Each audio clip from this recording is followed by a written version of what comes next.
Bayangkan, ini dua kasus, dua negara, dua keputusan AFC, tapi responsnya jauh berbeda.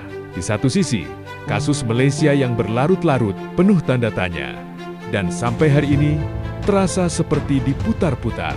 Di sisi lain, Hanoi Police FC yang justru dihukum cepat, tegas, dan tanpa banyak drama. Pertanyaannya sederhana, tapi mengganggu. Kenapa bisa seperti itu? Mari kita bahas, bukan sekadar aturan di atas kertas.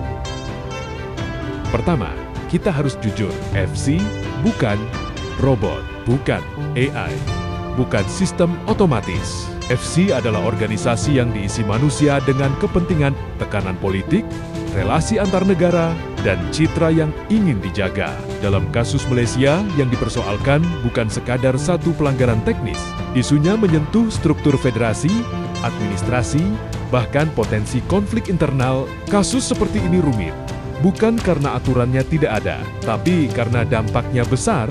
Malaysia bukan klub. Malaysia adalah federasi nasional. Kalau AFC bertindak terlalu cepat, bisa memicu konflik dengan AFF, bisa memengaruhi kualifikasi regional, bisa menciptakan efek domino ke negara lain. Dalam bahasa sederhana, risikonya besar, dan AFC tahu itu. Maka yang terjadi adalah proses diperpanjang, investigasi dibuat berlapis, keputusan ditahan sambil membaca situasi. Ini bukan soal benar atau salah dulu, tapi soal menjaga stabilitas kawasan. Sekarang bandingkan dengan Hanoi Police FC. Ini klub, bukan federasi.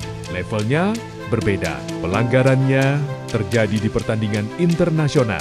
Bukti visual jelas. Regulasi AFC sangat spesifik. AFC tidak perlu menunggu tekanan politik, tidak perlu koordinasi antar federasi, dan tidak perlu memikirkan efek regional jangka panjang. Hasilnya cepat, tegas, langsung dihukum. Bukan karena AFC lebih berani ke Vietnam, tapi karena risikonya jauh lebih kecil. Di atas kertas, ini memang terlihat seperti standar ganda, dan secara moral, kritik itu wajar. Tapi dalam realitas organisasi besar, kasus kecil, cepat, kasus besar, lambat, kasus berisiko politik. Ekstra hati-hati, FC tidak hanya menegakkan aturan, tapi juga menjaga keseimbangan kekuasaan di Asia. Ini realitas manusia. Yang paling mengecewakan bukan kelambatannya, tapi minimnya komunikasi. AFC jarang menjelaskan sudah sejauh mana prosesnya, apa kendala sebenarnya, kapan keputusan akan diambil. Akibatnya, publik merasa kasus ditutup-tutupi, ada perlakuan khusus, kepercayaan menurun, dan disinilah AFC gagal secara manusiawi bukan regulatif. Jika AFC bisa cepat menghukum Hanoi Police FC, artinya AFC mampu bertindak tegas.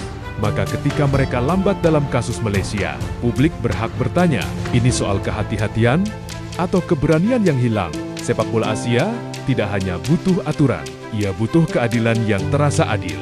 Karena di mata publik, keadilan yang terlalu lama seringkali terasa bukan keadilan,